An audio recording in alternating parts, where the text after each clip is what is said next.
dire plus.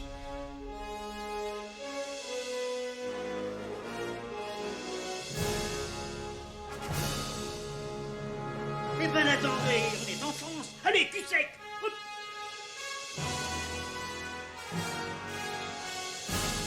Personne ne veut le croire et pourtant c'est vrai, ils existent, ils sont là, tarnatata.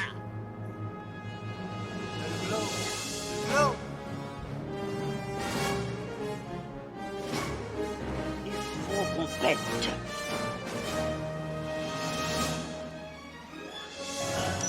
Voyons, circuit branché, correcteur temporel temporisé. Bonjour, bienvenue sur Histoire d'en dire plus. Aujourd'hui, on s'attaque à un film de Ivan Reitman que j'ai pas encore beaucoup vu avec vous dans les podcasts, mais on parle d'un film culte, Ghostbusters, The SOS Fantôme. Allez, c'est parti, mon kiki. Alors, SOS Fantôme ou Ghostbusters est un film américain réalisé par Ivan Reitman et sorti en 1984. Le film au célèbre logo, écrit par Dan Aykroyd et Harold Ramis, met en vedette Bill Murray, Dan Aykroyd et Harold Ramis dans les rôles de Peter Venkman, Ray Stantz et Egon Spengler, trois scientifiques new-yorkais excentriques qui lancent à New York une entreprise de parapsychologie nommée Ghostbusters. L'actrice Sigourney Weaver incarne Dana Barrett, une femme aux prises avec des phénomènes paranormaux, alors que Rick Moranis incarne Louis Tully, son voisin de palier gaffeur. Donc voilà, je vous ai cité les acteurs principaux. Gros casting donc. Dan Aykroyd conçoit initialement Ghostbusters comme un projet pour lui-même et son collègue John Belushi du Saturday Night Live, avec les protagonistes voyageant au départ à travers le temps et l'espace. Mais John Belushi meurt entre-temps en 82, ce qui amène Aykroyd et Ramis à réécrire le scénario.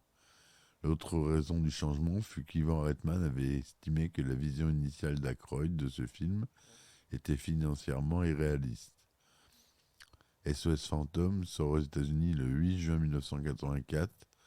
Il reçoit des critiques positives et rapporte 242 millions de dollars aux États-Unis et plus de 295 millions de dollars dans le reste du monde, ce qui en fait le film humoristique le plus rentable de l'année 84.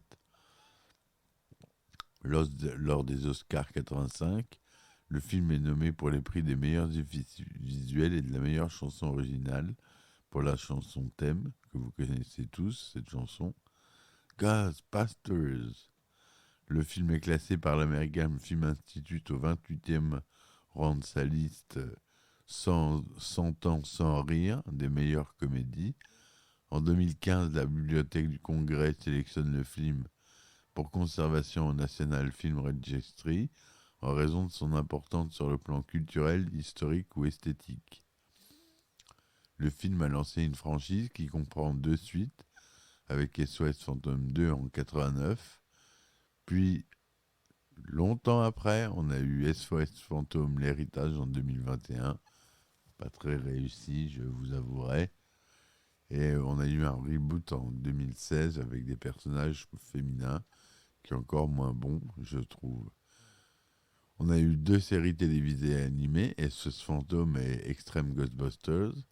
On a eu des jeux vidéo qui ont inspiré aussi pas mal de jeux vidéo, comme Luigi's Mansion, par exemple, de chez Nintendo.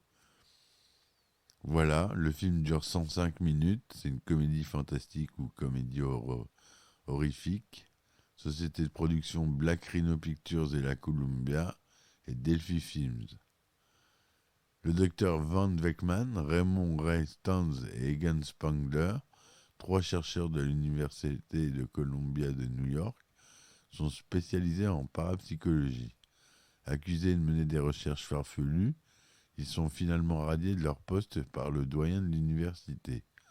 Le trio décide alors d'ouvrir une société d'investigation paranormale qu'ils nomment SOS Fantôme, Ghostbusters en VO.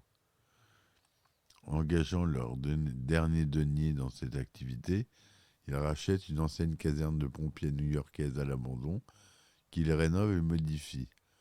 Peu après, le trio part chasser les phénomènes paranormaux, surtout dans la ville, au volant de leur ectomobile, Ecto One, une Cadillac blanche décorée au motif de leur société. Excusez-moi, le téléphone qui se m'a démarré tout seul.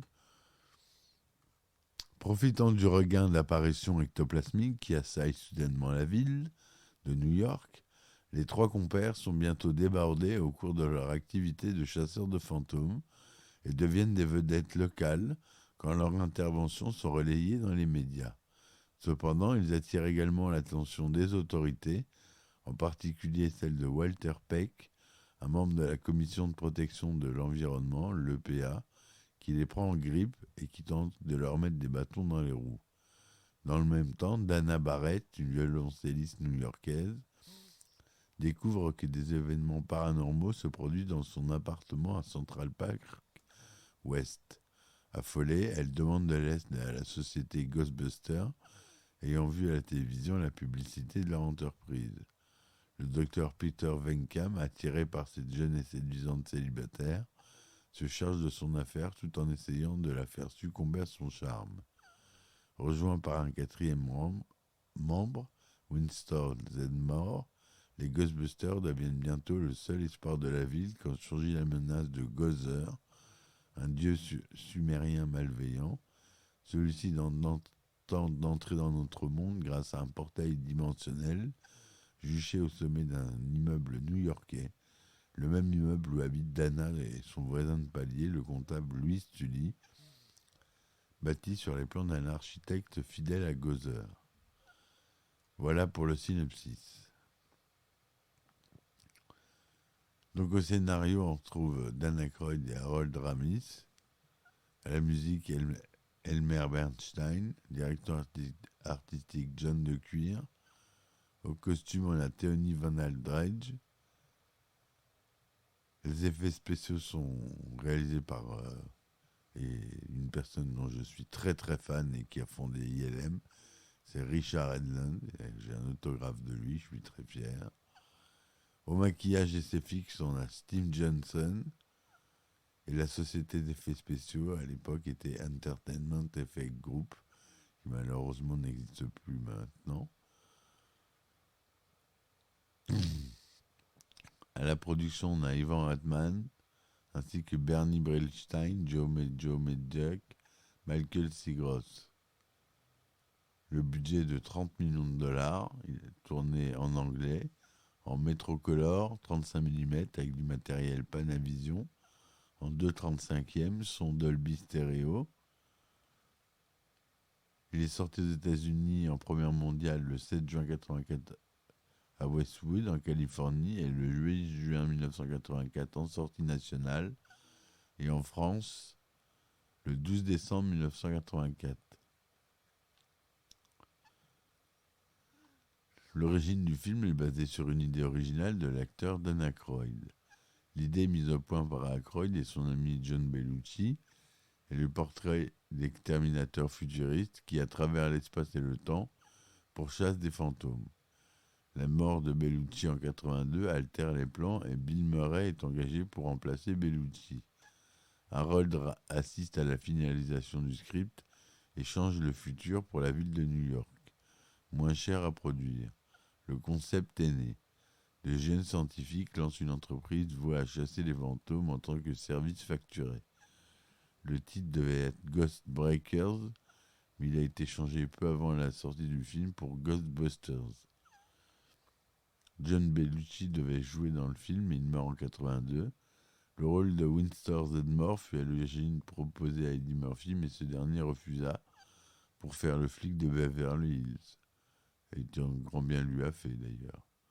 Le tournage du film a eu lieu entre octobre 1983 et janvier 1984, entre autres à New York et en Californie, à la Los Angeles Public Library.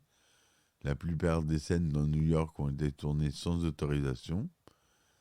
La caserne de pompiers new-yorkaine, la Firehouse Hook and Ladder Company, dont l'aspect extérieur a été utilisé pour figurer le siège de la société Ghostbusters, est située à l'angle de Northmore Street et Varick Street dans le quartier de Tribeca, dans l'arrondissement de Manhattan. Lorsque les héros capturent l'enzyme glouton dans le hall d'entrée de l'hôtel Sedgwick, qui fait penser à celui du Waldorf Astoria, ce hall est en réalité celui de l'hôtel Biltmore de Los Angeles, dont le hall est plus élégant et plus spacieux. La scène où Peter Venkman ouvre en grand les salles de réception de l'hôtel en s'écriant « On est venu, on l'a vu, on l'a eu dans le cul » a été filmée en 10 prises, le réalisateur Ivan Reitman demandant à Bill Murray de sortir une réplique différente à chacune d'elles. Une de ces prises comportait la phrase « C'est un grand moment de franche rigolade » a été utilisée lors du petit remontage de la scène pour la diffusion à la télévision américaine qui désapprouve l'utilisation du terme cul. 200 litres d'une mousse à raser conçue pour le Bubendum Chamallow ont accidentellement été déversés sur un des acteurs. Donc on a l'Ectomobile, la fameuse Ecto-One qu'on peut voir dans différents musées dans le monde, il y a des répliques. C'est Ray Parker Jr. qui signe la chanson phare du film, Ghostbusters, qui dure 4 minutes 06. Les acteurs principaux du film apparaissent dans le clip vidéo aux côtés d'autres acteurs chanteurs, Chevy Chase, Irene Cara, John Candy, Nicolas Ashford, Melissa Gilbert, Jeffrey Tambor, Josh Wayne, Al Franken, Danny DeVito, Carl Simon, Peter Falk et Terry Garr. SOS Phantom a reçu un accueil critique majoritairement favorable. Sur Rotten Tomatoes, il obtient 97% d'avis positifs sur 73 critiques collectées et une note de 8,14 sur 10. Le consensus indique Ghostbusters, un mélange infectieusement amusant d'effets spéciaux et de comédie, avec la performance hilarante de Bill Murray à la tête d'une distribution ponctuée de grands tournants comiques. Sur Metacritic, il obtient une note de 71% sur 8 critiques, le consensus du site avis généralement favorable.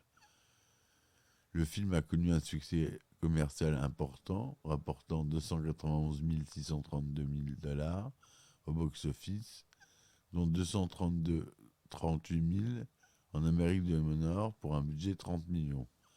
En France, il réalise 2 900 000 entrées. En 89, sur le film SOS Phantom 2, toujours mis en scène par Ivan Reitman. En 2008, dans le scénario d'un troisième opus, les héros ont l'intention de prendre leur retraite et forment de jeunes recrues masculines et féminines.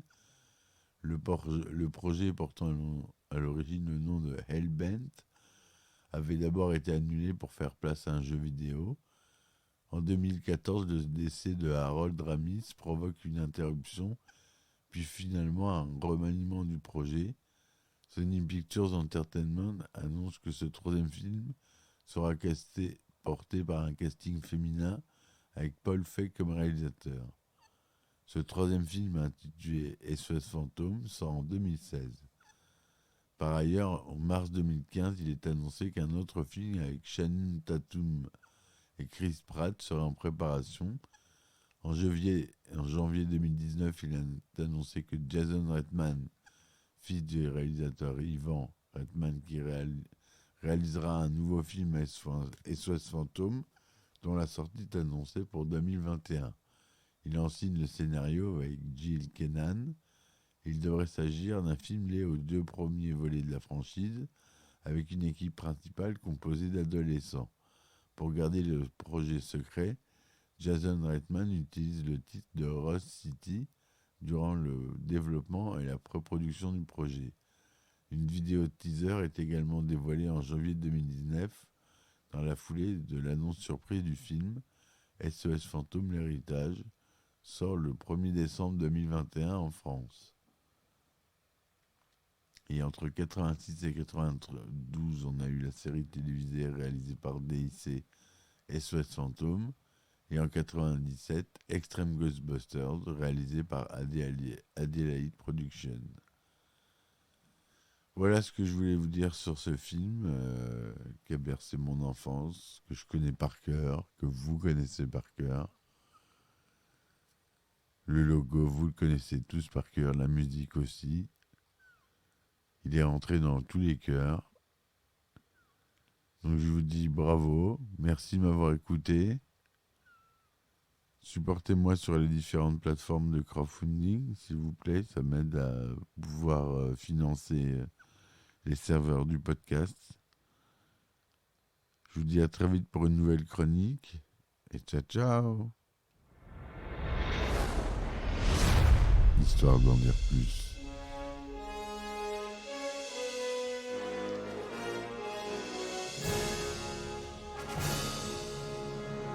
Eh ben attendez, on est en France. Allez, cul sec. Hop.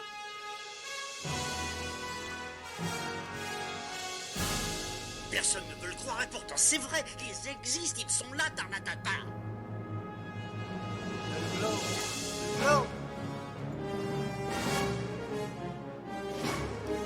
Il faut qu'on pète.